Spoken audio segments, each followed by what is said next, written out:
Hii ndio heshima ya Tanzania.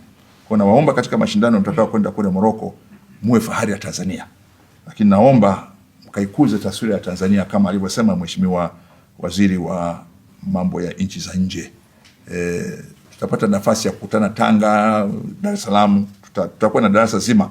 Nimekwishawaambia wenzangu wizarani, nitakaporudi Taifa Stars siku nzima tutaongea uzalendo. Hatutaongea siasa, tutaongea uzalendo. Uzalendo kwa nchi yenu. Hilo tutaliongea sana. Lakini nyinyi kama alivyosema Mheshimiwa Waziri wa mambo ya nje, nyinyi ndio mnayokuza diplomasia ya michezo. Kwa nyinyi ndio heshima ya Tanzania.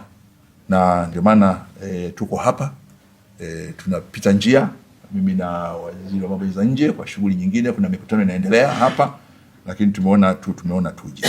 Sasa kwa umuhimu wa michezo hii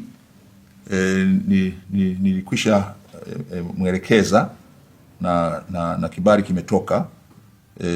Delegation ya serikali itaongozwa na, kama mnavyofahamu, namshukuru sana Mheshimiwa Dr. Samia Suluhu Hassan kwa kunipa manaibu waziri wawili.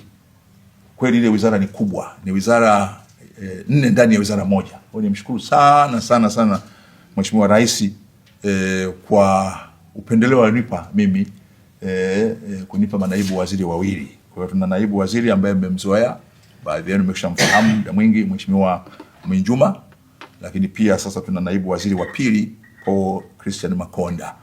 Na katika mechi hizi za AFCON huko Morocco tutakuwa na Mheshimiwa Paul Christian Makonda.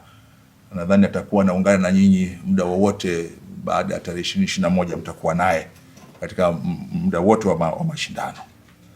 Lakini Mheshimiwa Rais anawatakia kila laheri, na mimi nimemhakikishia kwamba mafanikio makubwa tuliyopata wakati wa CHAN wote kuingia robo finali halikuwa jambo dogo hata kidogo. Hebu wangapi ambao mlicheza CHAN? Mlio kwenye CHAN? Ndio. Yale mafanikio hayakuwa madogo hata kidogo. Kwa mara ya kwanza tumeingia robo finali.